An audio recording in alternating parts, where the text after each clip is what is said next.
இதுக்கு வந்து ரேப் அப்படிங்கிறதுக்கு ஒரு சின்ன ரீசன் இருக்கு. ரேப் வந்து அமெரிக்கால உதிச்சது.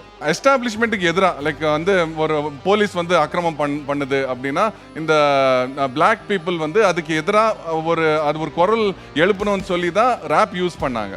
ஸோ அதே மாதிரி பாரதியார் வந்து எத்தனையோ விஷயத்துக்கு குரல் கொடுத்துருக்காரு. அண்ட் அவரோட பாட்டுலாம் பார்த்தீங்கன்னா ஒரு சந்தத்தில் வரும், அச்சம் இல்லை அச்சம் இல்லை அச்சம் என்பதில்லை. அந்த காலத்திலேயே அவர் ஆக்சுவலி ஒரு ரேப் புரட்சி போராளர் அப்படிங்கிறதுக்காக தான் ஓகே இது வந்து இந்த ரேப் வந்து இதுல ரொம்ப நல்லா உட்காரும் அப்படிங்கிறதுக்காக தான் எங்க தம்பி கார்த்திக் தான் இந்த ரேப் எழுதினாரு. அவர் தான் பீட் பாக்ஸ். சூப்பர்ங்க, வாழ்த்துக்கள் கார்த்திக், வாழ்த்துக்கள். அண்ட் இந்த ஸ்கிரிப்ட் எழுதினது பாரதியாரோட சந்ததி, பாரதியாரோட எள்ளு பேரன் நிரஞ்சன் பாரதி, அவரும் வந்திருக்காரு. அவர் தான் எழுதுனது.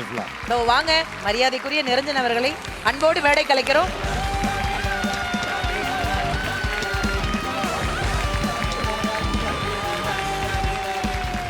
உங்களை பார்த்தது ரொம்ப ரொம்ப பெருமையா இருக்கு சார். பாரதியாரை பற்றி நிறைய நாங்க பேசிக்கிட்டு இருக்கோம். பாரதி வெளிநாடு போனாராங்கிறது நமக்கு தெரியாதுன்னா அவர் பேரை சொல்லி நாங்க பல வெளிநாடுகள் போயிட்டு இருக்கோம். அந்த வழியில இன்னைக்கு நீங்க இந்த மேடையில நிக்கிறது எங்களுக்கு மிகப்பெரிய பெருமையா இருக்கு. வந்ததுக்கு ரொம்ப நன்றி சார். சில வார்த்தைகள். கண்டிப்பாக ரொம்ப நன்றி, ரொம்ப மகிழ்ச்சியாக இருக்குது. First of all Amit, Sivaranjani 2 பேருக்கும் வாழ்த்துக்கள். ரொம்ப சூப்பராக பண்ணீங்க. தேங்க்யூ.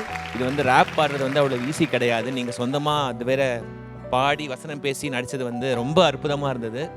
இந்த வாய்ப்பு வந்து எனக்கு கொடுத்த உங்களுக்கும் இந்த ஷோவுக்கும் அவங்களுக்கும் இந்த நிகழ்ச்சிக்கும் விஜய் டிவிக்கும் என்னுடைய நெஞ்சார்ந்த நன்றி.